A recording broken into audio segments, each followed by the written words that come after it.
Martin's Big Words, The Life of Dr. Martin Luther King Jr. by Doreen Rappaport, illustrated by Bryan Collier. Everywhere in Martin's hometown, he saw the signs, white only. His mother said these signs were in all southern cities and towns in the United States. Every time Martin read the words, he felt bad until he remembered what his mother told him. You are as good as anyone. In church, Martin sang hymns. He read from the Bible. He listened to his father preach. These words made him feel good. When I grow up, I'm going to get big words too. Martin grew up. He became a minister like his father, and he used the big words he had heard as a child from his parents and from the Bible.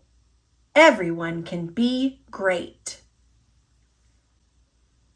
He studied the teachings of Mahatma Gandhi. He learned how the Indian nation won freedom without ever firing a gun. Martin said love when others said hate.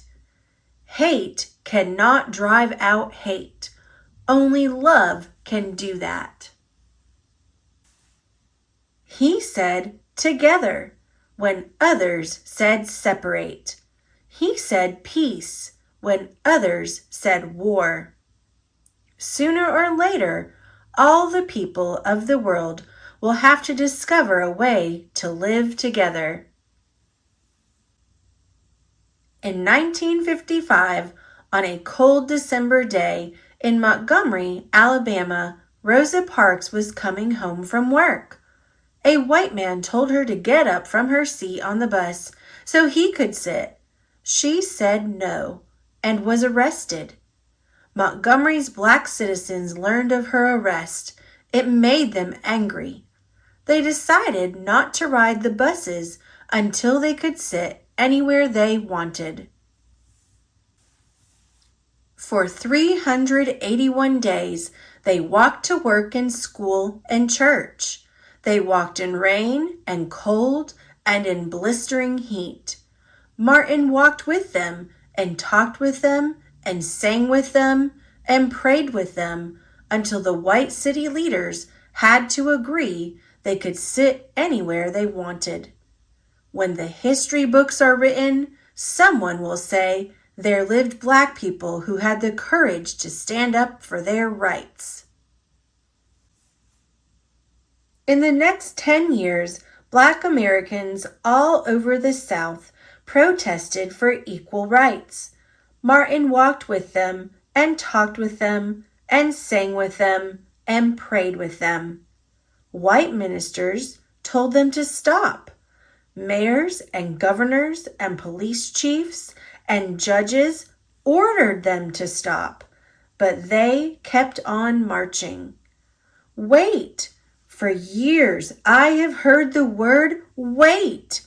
We have waited more than 340 years for our rights. They were jailed and beaten and murdered, but they kept on marching. Some black Americans wanted to fight back with their fists. Martin convinced them not to by reminding them of the power of love. Love is the key to the problems of the world. Many white Southerners hated and feared Martin's words. A few threatened to kill him and his family. His house was bombed. His brother's house was bombed, but he refused to stop. Remember, if I am stopped, this movement will not be stopped because God is with this movement. The marches continued. More and more Americans listened to Martin's words. He shared his dreams and filled them with hope. I have a dream that one day in Alabama, little black boys and black girls will join hands with little white boys and white girls as sisters and brothers. After 10 years of protests, the lawmakers in Washington voted to end segregation. The white-only signs in the South came down. Dr. Martin Luther King Jr. cared about all Americans. He cared about people all over the world, and people all over the world admired him. In 1964, he won the Nobel Peace Prize. He won it because he taught others to fight with words, not fists. Martin went wherever people needed help. In April 1968, he went to Memphis, Tennessee. He went to help garbage collectors who were on strike. He walked with them and talked with them and sang with them and prayed with them. On his second day there, he was shot. He died. His big words are alive for us today.